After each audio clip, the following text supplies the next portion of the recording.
Welcome back to the shed. Tonight we're going to take a look at the Nebula award-winning novel for 1998 and Lois McMaster Bujold's Falling Free. So Lois McMaster Bujold has won 4 Hugo Awards. The only other person to have done that is none other than Robert Heinlein. So over the years, I've read most of the Vorkosigan Saga novels, but I must say, when I started my journey 30 odd years ago of reading all the Hugo and Nebula award-winning novels, I sort of didn't read them in any particular order. As I came across the novels, I'd pick it up, have a read, and off we went.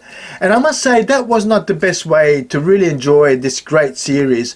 So this time around, given the opportunity of having to reread these to rank them on our sci-fi shed ladder, I'm going to do this whole Vorkosigan Saga in internal chronological order.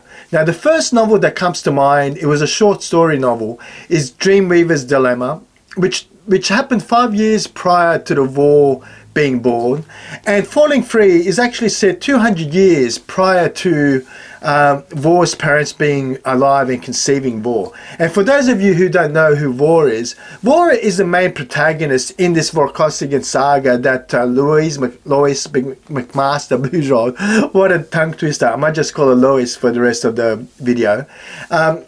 He's the main protagonist in a lot of these novels, and he's an absolutely great character. So I'm looking forward to going back into the Vor novels.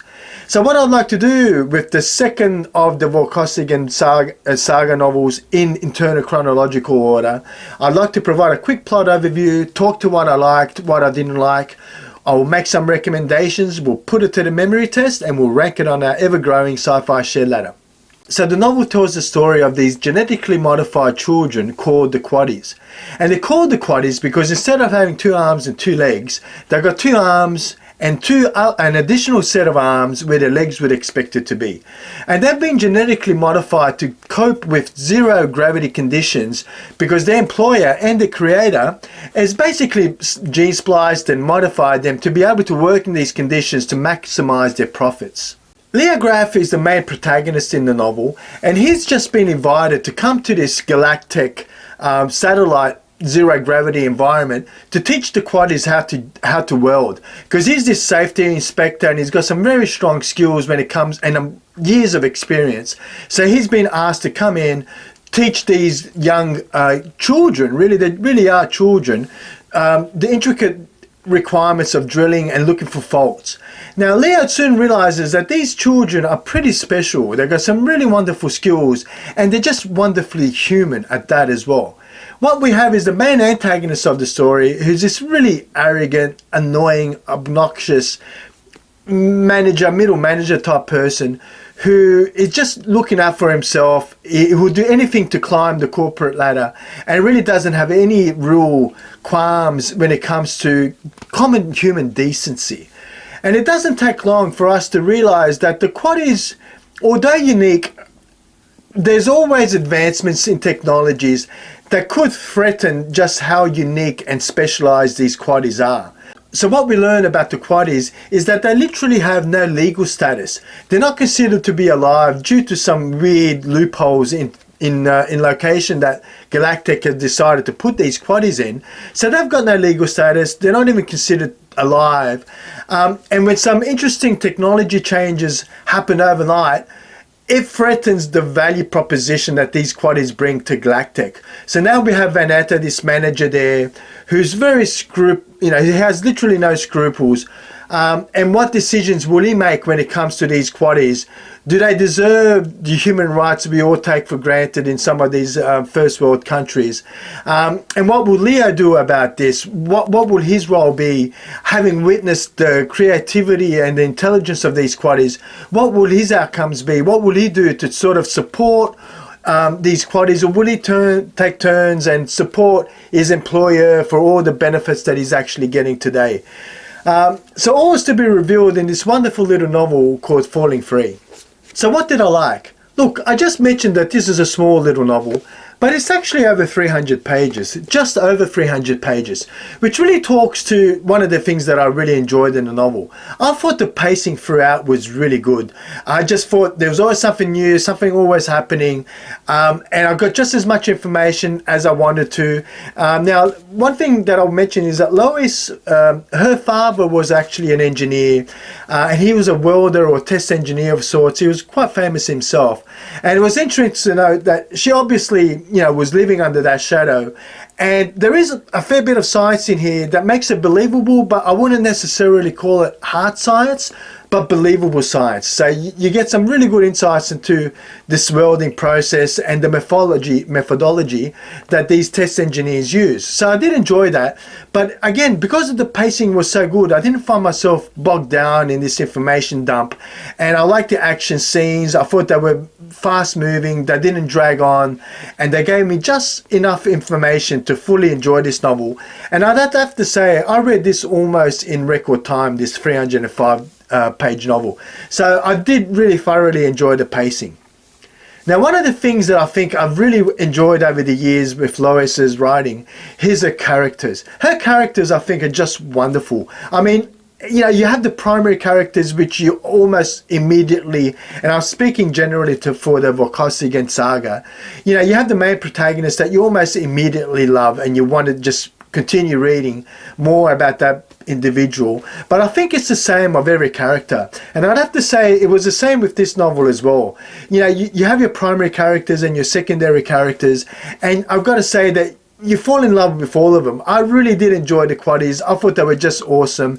I enjoyed the main character in Leo. I loved the real pain in the backside manager. I thought he was brilliant as well. And some of the supporting characters and what they had to bring to the narrative, I really enjoyed as well. So I think this talks straight to Lois's strong points, which is just her characters. Really wonderful characters, which I thoroughly enjoyed in this one as well. So what didn't I like? Look, I think when it comes to the plot, I really enjoyed this one. This is one of those novels that I thoroughly enjoyed, but what can I talk to when it comes to maybe some of the things that some people might not appreciate? Now, what I would say about the plot is that the plot is pretty straightforward, and I think it was pretty transparent and obvious as to what was going to happen, but it didn't take away from my enjoyment. But I'd have to say that the plot wasn't definitely the strong point in this novel.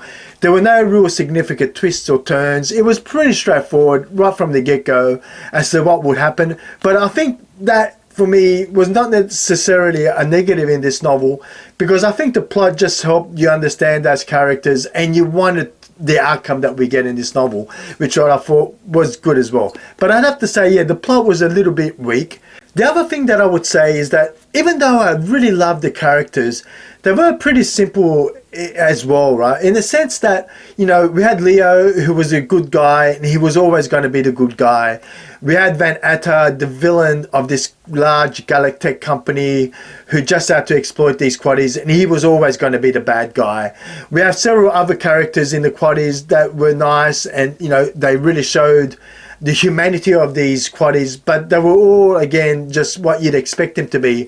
So there was no great transformation or no great complexity to these characters. They were all very simple, but boy, do I have to say, they were all very enjoyable, from the villain to the good guy and to everyone in between. So what about the memory test? Now, Lois McMaster Bujold won a Hugo Award for the whole Vorkosigan Saga series, right? So the series in itself won a Hugo Award. And I've got to say that The Quaddies and Falling Free is a memorable novel, but boy, is it overshadowed by what's to come in this great series, right? So some of the events that we're going to see as part of our Hugo and Nebula award-winning novel really do force this back into the shadows, which is a bit of a shame, because it is a very enjoyable novel. But I've got to say, we do revisit the quaddies in one of the subsequent novels, which was really cool. But in the whole Vorkosigan Saga, I'm sad to say that the quaddies are not forgettable, because I did remember them, but definitely overshadowed by what we find with Vor when he's finally born. So when it comes to recommendations, look, the biggest recommendation I can make is have a go at reading the Vorkosigan Saga in internal chronological order. There are a couple of really good resources on the internet. You just have to do a quick Google and you find them, that describes the internal chronological order, and have a go at reading the Vorkosigan Saga doing that. because already I can see I'm going to enjoy this saga so much more than I did the first time around when I read it. When I read it in publication order, and sometimes not even in that order at all. So do yourself a favor, read it in chronological order, because even Lois McMaster Bujold recommends you do that, and she was also on her personal blog described her preference when it comes to reading order. So have a go at it, because I think you will get the best and most value in reading this great saga. So I would highly recommend this as a great start to the Vorkosigan Saga. I wasn't disappointed, and I'm so excited to get on with the next. We've got to rank it on the Sci-Fi share ladder. Let me flip the cameras around and we'll do that just now.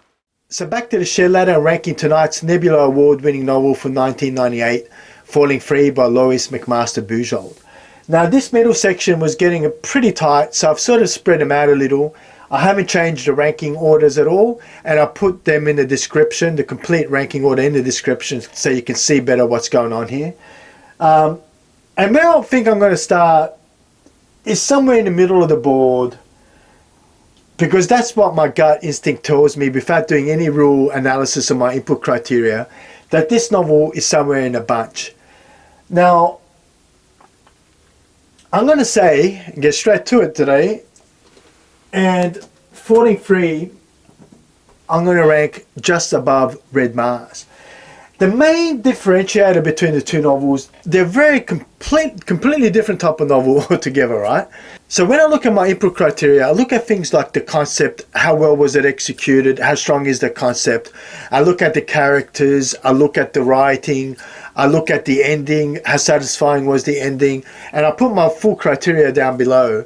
But the thing that sets Falling Free apart and just gives the slight edge over Red Mars, for me, it was the characters are much better, I thought, in Falling Free.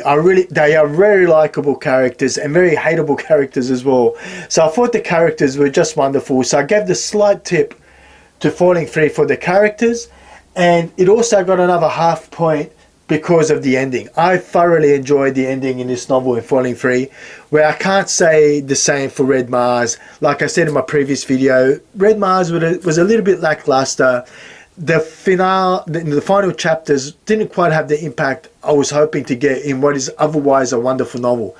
But everything else was pretty much on par. I thought the writing was great. I thought the concept was great. I thought it was well executed. Just those two little things that set it a little bit apart for me, and I'm going to give it to Falling Free. Where would you have ranked it? Have you read it? I know some of you out there absolutely love the Vorkosigan Saga, as do I. So it'll be interesting to see how the other wonderful novels that have won Hugos and Nebulas will stack up when we go to rank them on our Sci-Fi share ladder. Thank you for spending time with me, and I'll see you next time in the shed.